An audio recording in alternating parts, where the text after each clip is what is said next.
오늘 제가 요한복음 14장 7절에서 12절 말씀 가지고 믿어라, 이건 나를 믿어라 그랬는데 빠졌네. 믿어라. 지난주에 우리가 결론을 못 맺었어요, 그죠? 설교의 결론을 못 맺었어요. 요한복음 13장, 14장, 15장, 16장, 17장은 예수님이 목요일 날 말씀하니 금요일 날 잡혀가요. 그래서 13, 14, 15, 16, 17장은 유언의 장이에요. 유언의 장.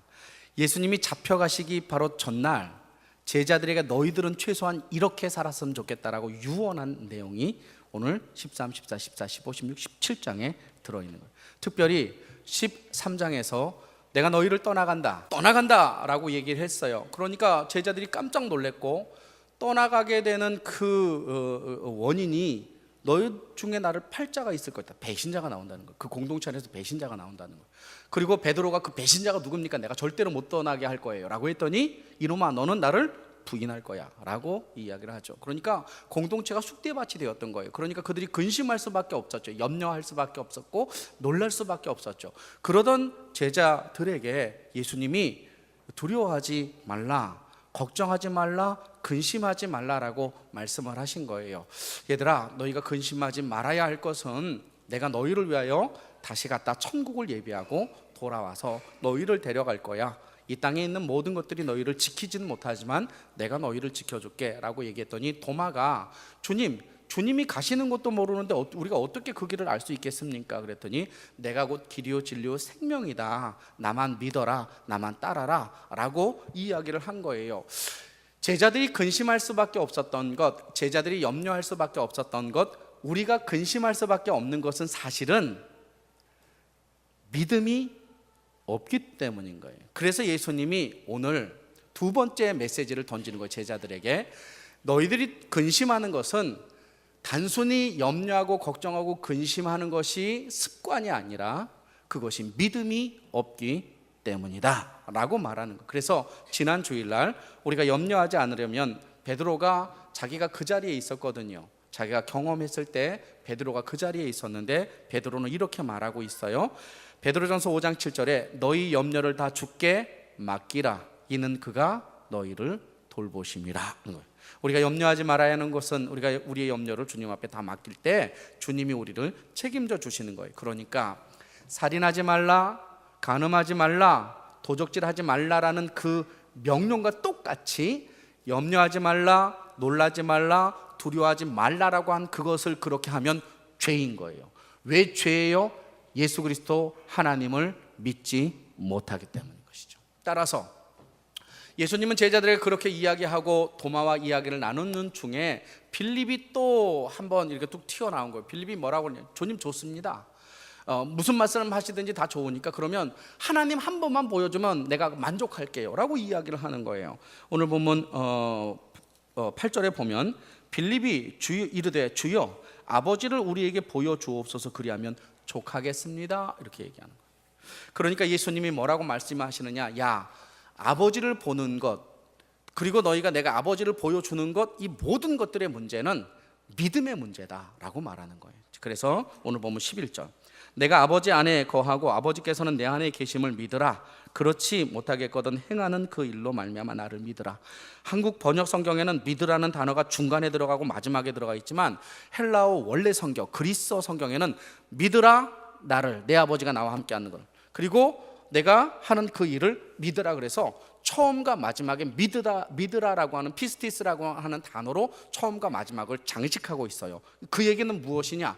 우리가 이 땅을 살아갈 때 믿음이라고 하는 것이 우리에게 참 중요하다는 거예요. 여러분, 기독교가 객관적으로 중요한 게 무엇입니까? 라고 질문을 받는다면, 기독교 신앙에 있어서 객관적으로 중요한 게 무엇입니까? 라고 질문한다면 성경이에요. 성경 없으면 안 돼요. 뜻을 모르니까. 그런데 여러분, 주관적으로 내 개인적으로 신앙생활에 있어서 가장 중요한 게 무엇입니까? 라고 질문했을 때는 믿음인 거예요. 왜냐하면 여러분, 믿음이 없으면 아무리 객관적으로 성경이 중요해도 그게 나하고 무슨 관계에 찢어버리고 마는 거죠. 예수를 믿지 않는 사람에게는 성경은 아무 의미가 없는 거예요.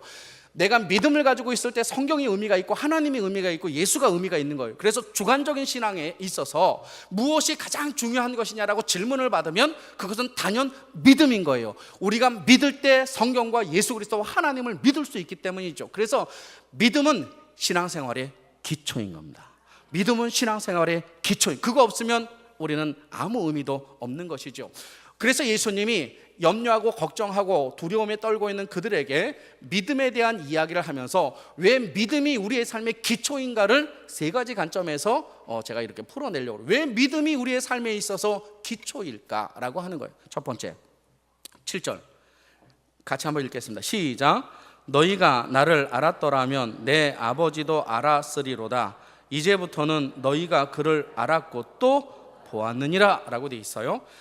너희가 나를 알았더라면, if you know, 너희가 나를 알았더라면 이렇게 되어 있어요.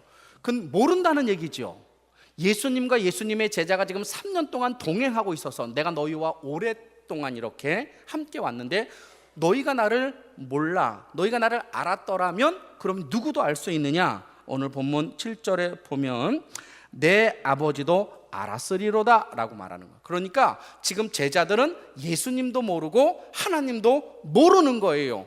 근데 예수님이 그런 아무것도 모르는, 물론 여기서 말하는 이 모른다라고 하는 뜻은 예수 그리스도를 눈으로 보아서 모른다라는 의미가 아니라 그분이 메시아이고 그분이 영적으로 무엇을 하실 것인지에 대하여 모르는 거예요.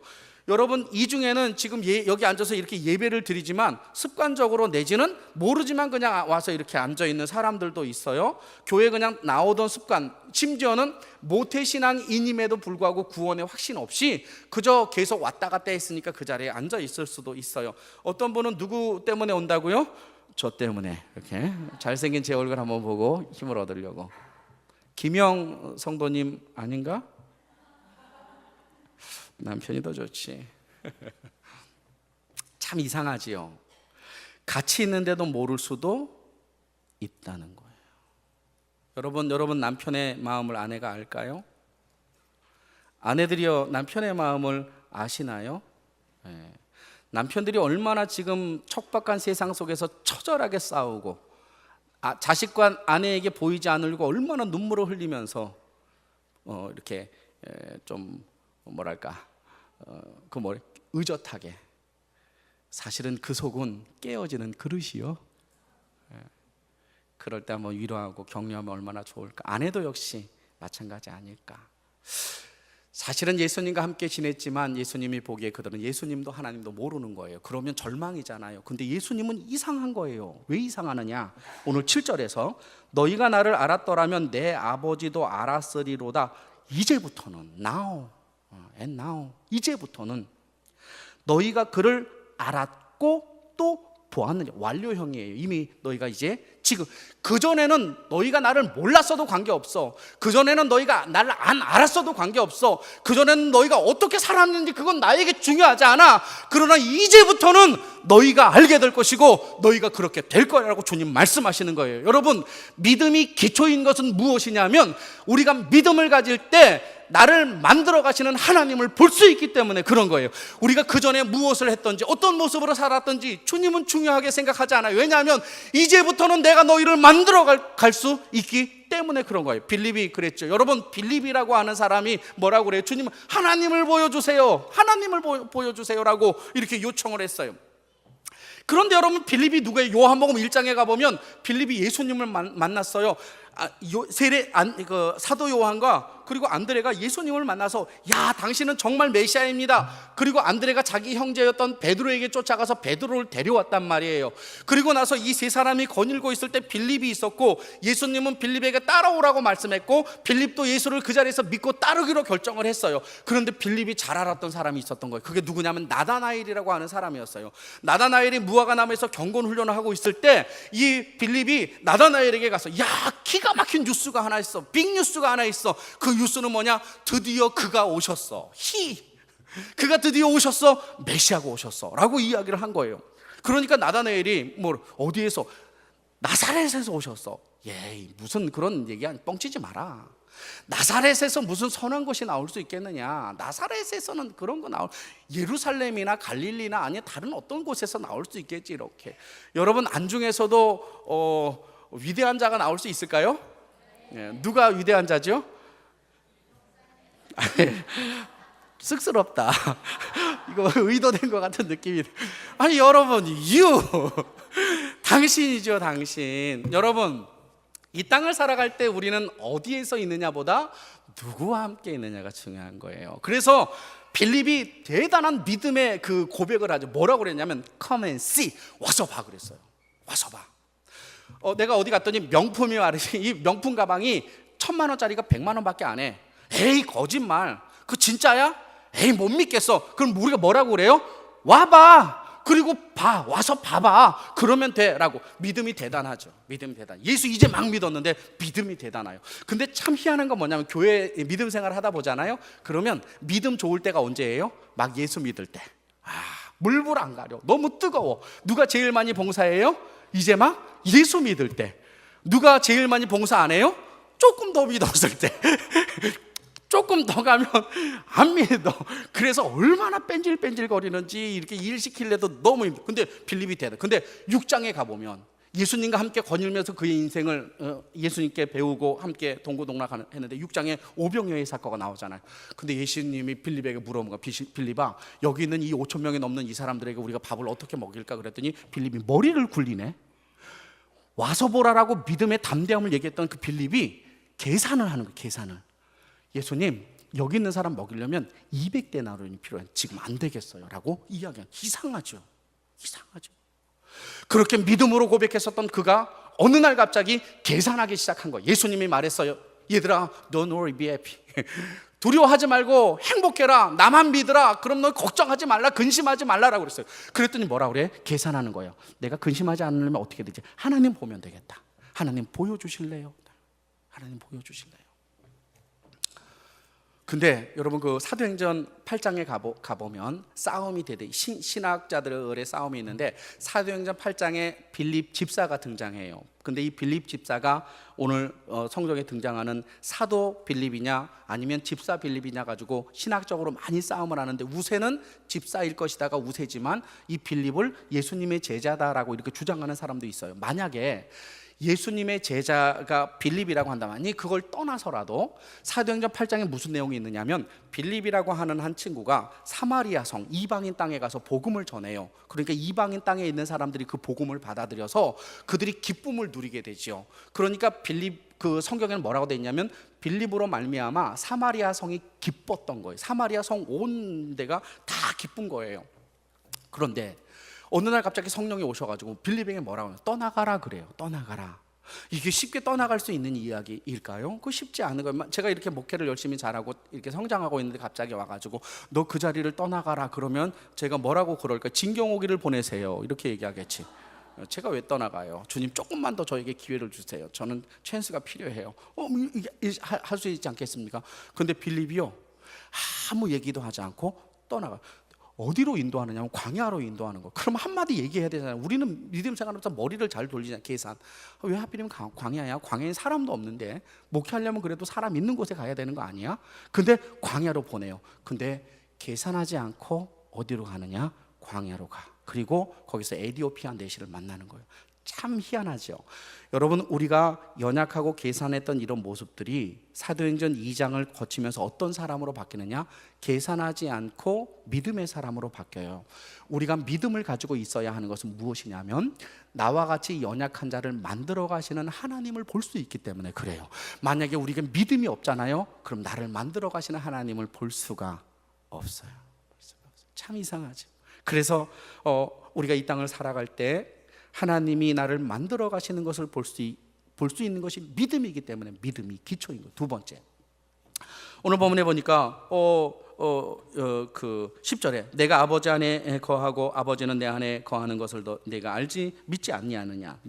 내가 너희에게 이러는 말을 스스로 하는 것 같이 것이 아니라 아버지께서 내 안에 계셔서 그의 일을 하시느니라. 안 믿으니까 도저히 도마도 안 믿고 예수님의 제자들도 안 믿고 빌립도 안 믿으니까 예수님이 답답한 거예요. 그래서 이렇게 얘기해요. 얘들아, 내가 그동안 너희들과 함께 있으면서 했던 일 있잖아.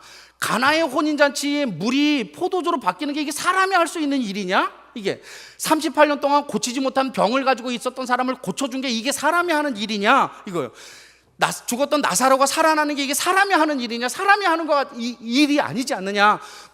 내가 그동안 우리가 7개의 표적을 봤잖아요.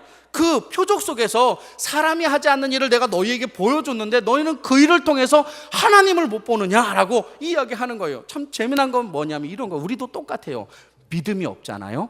그러면 일상 속에서 하나님을 발견하지 못할 뿐더러 기적 속에서도 하나님을 발견하지 못해요. 우리가 믿음이 있잖아요. 그러면 지금 이렇게 앉아있는 이 상황 속에서도 무엇을 발견해요? 기적을 발견할 수가 있어요. 그런데 믿음이 없잖아요. 그럼 하나님의 역사 속에서도 하나님을 볼 수가 없는 거예요. 그러니까 주님이 뭐라고 그러시느냐? 왜 우리에게 믿음이 기초여야 하는가? 내가 하는 그 일 속에 역사하시는 하나님이 있다라고 하는 거예요. 여러분의 삶을 통해서 하나님을 발견할 수 있습니까? 어떠세요? 나의 삶을 통해서 1945년도에 어디 갔어? 1948년도 5월 14일 날 이스라엘이 독립을 선언하잖아요. 근데 16일 날 이틀 뒤에 시리아, 요르단, 이라크, 이집트, 아랍 5개국이 연합군이 뭉쳐가지고 이스라엘을 공격했어요. 이스라엘은 막 이제 자기네 땅이 성경에 있으니까 우리 땅이라고 주장하고 들어갔는데 대열이 정비되지도 않았는데 아랍 연합군이 침공을 한 거예요. 그 당시에 그 국방부 장관이었던 사람이 누구냐? 모세 다이안이라서. 모세 다이안.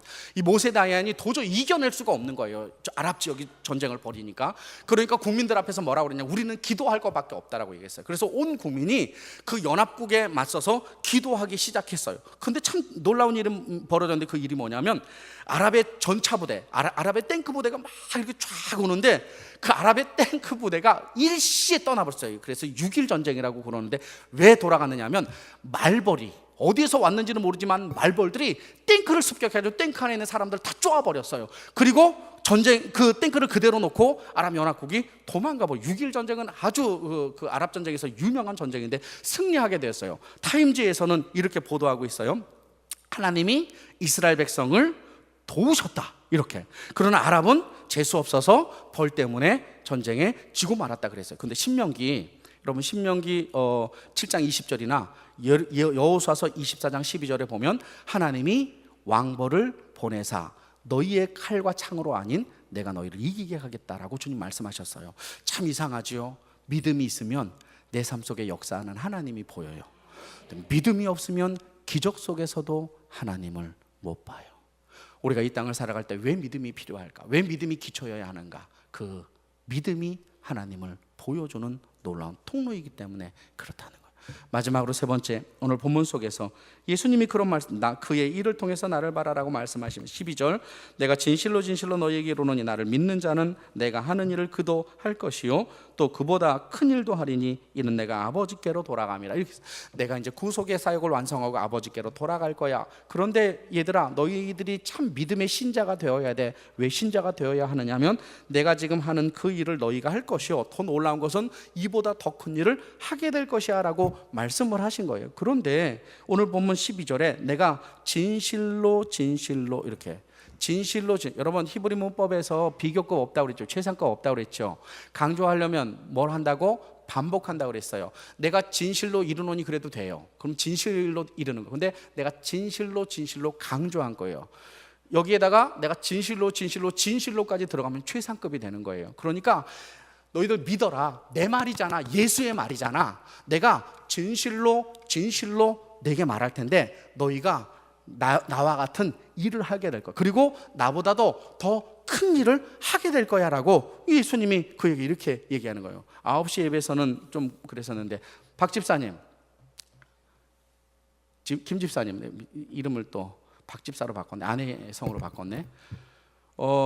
집사님은 인생을 살면서 예수님보다 더 큰 일을 할 수 있을 것 같아요? 못할 것 같아요?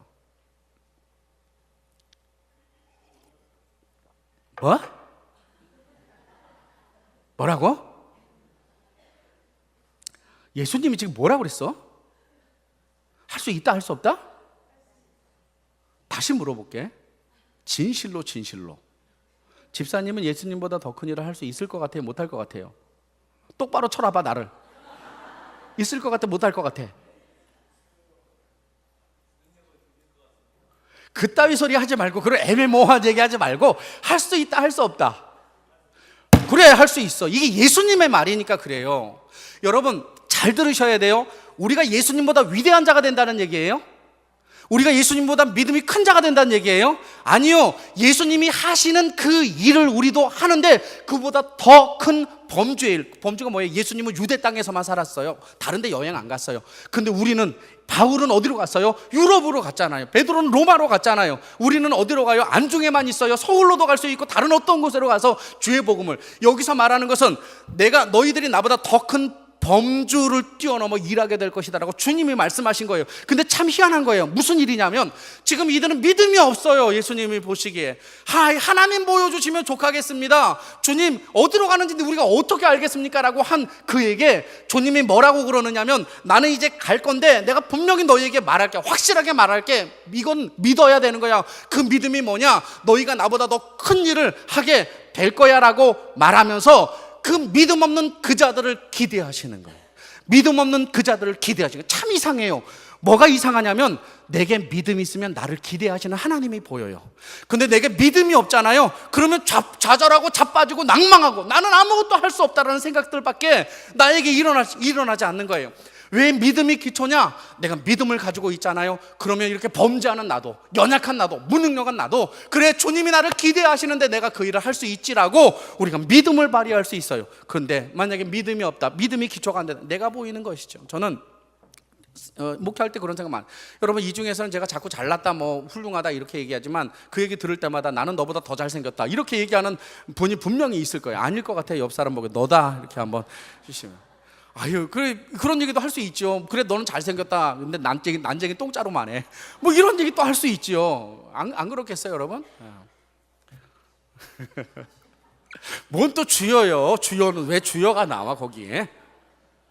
저는 목회를 할 때마다 도망가고 싶을 때가 있어요. 왜냐하면 우리 성도들이 훌륭해요. 제가 보기에는 마음도 좋고 너무 착하고, 그리고 저보다 성경을 더 많이 아는 사람도 있어요. 더 많이 배운 사람도 있어요. 신앙이 아주 이렇게 흔들리지 않는 사람도 있어요. 내가 그들을 어떻게 목회해요? 그럼 가끔가다 때로는 도망치고 싶어요. 목사 안 하고 싶어요. 제가 9시 예배 때도 얘기했지만 저의 유일한 소원이 하나 있다면 그것은 주일날 설교를 안 하는 거예요. 저는 설교하는 게 너무 힘들고 어려워요. 많이 준비해야 되니까. 그리고 어쩌면 우리 성도들을 제 설교, 물론 성령이 역사하시지만 그 설교를 통해서 도전받게 하고 하나님께 가까이 나가게 해야 되는데 그게 잘 안 돼요. 그래서 도망가고 싶어요. 저뿐만 그래요. 여러분의 삶의 자리에서 도망가고 싶을 때가 있잖아요. 내가 지금 그 자리에 있는데 도저히 이 자리에서 내가 벗어날 수 없는 것 같아. 누가 조금만 나에게 이렇게 좀 가능성만 준다면 내가 그 자리 벗어나고 싶을 것 같아. 내가 잠시라도 나는 좀 쉬고 싶은 것 같아. 이런 거. 우리는 그럴 때가 부모의 자리에서, 자식의 자리에서. 근데 믿음이 있잖아요. 그 자리에서 다시 일어서는 거예요. 근데 믿음이 없으면 주님이 나에게 기대하시는 그것이 보이지 않아요. 그래서 제가 몇 주 전에 인터넷을 서치하다가 설교 시간에 써야 되겠다고 가져온 자료가 하나 있어요.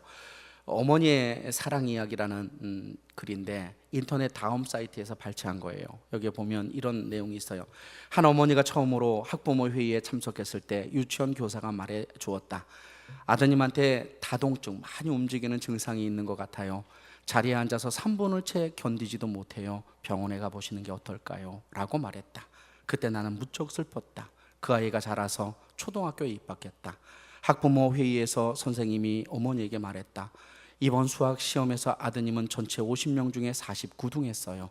그래서 말씀인데요, 혹시 아드님의 지능 지수가 낮은 게 아닌가 의심이 되네요. 교실을 나서면서 어머니는 눈물을 흘렸다. 식탁에 마주 앉은 아들이 묻는다. 뭐라고 하셨어요? 선생님이 우리 아들 무척 기특하다고 하시더라. 워낙 머리가 좋아서 조금만 더 노력하면 내 옆 단짝 정도는 이길 수 있다더구나. 그 아이는 겨우 1등이라단다. 그 말에 아들의 눈에 금세 전기가 감돌았다. 이튿날엔 평소보다 일찍 학교에 갔다. 그 아이가 커서 중학교에 입학했다. 어느 날 어머니에게 담임선생님이 말했다. 지금 성적으로는 아드님의 고등학교 입학은 아무래도 벅찰 것 같아요. 학교 문을 나서니 아들이 기다리고 있었다. 길에서 어머니가 아들의 어깨에 손을 얹으며 말했다. 선생님께서 너한테 아주 많은 기대를 하시더구나. 내가 조금만 더 노력하면 고등학교에 진학할 수 있겠다고 말씀하시더라. 그 이듬해 아들은 고등학교에 진학했다. 3년 후 졸업을 앞두고 있는데 하루는 학교에서 아들에게 전화가 왔다. 학교에 들렀다 가라는 것이었다. 그 소식을 들은 어머니는 자기 아들이 대학에 합격했다는 예감이 들었다. 얼마 후 학교에서 돌아온 아들은 명문 K대학 이니셜이 붙은 서류 봉투를 어머니에게 넘겨주었다. 그리고는 몸을 획 돌려 자기 방으로 뛰어 들어가더니 엉엉 소리내어 울기 시작했다. 뒤쫓아간 어머니가 감격에 겨운 목소리로 말했다. 얘야, 이 기쁜 날 울긴 왜 우냐? 아들은 말했다. 엄마, 난 내 머리가 나쁜 애라는 걸 잘 알고 있어요. 하지만 엄마가 나를 그토록 믿어주셨기에. 아들의 말을 들으며 어머니는 지난 10년간 가슴속에 혼자 묻어두었던 눈물을 더 이상 참을 수가 없었다. 우리가 여기 있는 것은 우리의 위대함과 우리의 잘남이 아니야. 나를 기대하시고 다른 사람은 믿어주지 않지만 예수님은 너희는 할 수 있어라고 말씀하신 그 말씀이 우리에게 있기 때문에 그래. 어쩌면 오늘 우리가 이렇게 읽었었던 어머니가 자식을 기대하는 마음으로, 저는 이 말씀을 이렇게 묵상하면서 너무 회개했어요. 왜냐하면 여러분, 진짜 예수님 만나야 돼요 라고 말하려고 그랬거든요. 우리가 아무리 교회를 열심히 다녀도 하나님과 온전한 관계가 없다면 아무 의미 없다라고 말하려고 그랬거든요. 근데 주님은 저에게 이런 말씀을 주셨어요. 그 자리에 있는 것 그것 자체가 하나님의 역사이다 라고 하는 거예요. 여러분, 우리가 이 땅을 살아갈 때 누가 우리를 지지해줘요? 누가 우리를 믿어줘요? 그분은 오직 예수 그리스도 한 분임을 잊지 않기를 축원합니다. 아브라함이 99세가 되었을 때 하나님이 나타나죠. 얘야, 내가 아들을 줄게. 하나님 이제 그만하세요. 하나님 이제 제발 좀 그만하세요. 나는 우리 아내와 자지도 않고 있어요 라고 그는 그 말씀을 포기하려고 했죠. 우리가 성경에 등장하는 인물 중에 욥도, 모세도, 엘리야도, 요나도 주님 죽여주세요. 나는 일할 수 없어요 라고 얘기했어요. 그런데 아브라함이 끝까지 갈 수 있었던 것, 욥이 끝까지 갈 수 있었던 것, 요나가 끝까지 갈 수 있었던 것은 그를 믿어주었던 하나님 때문이었던 거예요. 여러분, 우리가 이 땅을 살아갈 때 우리 너무 힘들어요. 벗어나고 싶잖아요. 엄마의 자리를, 아빠의 자리를, 자녀의 자리를, 사장의 자리를, 내 인생의 자리를. 그런데 주님 말씀하세요. 할 수 있어. 더 큰 일을 할 수 있어라고 주님 말씀하세요. 이 시간 함께 결단해서 한번 기도했으면 좋겠어요. 신앙이 종교가 아닌 것처럼, 주님, 내가 오늘 이 말씀에 결단합니다. 내가 그런 자이기에 주님 날 도와주세요.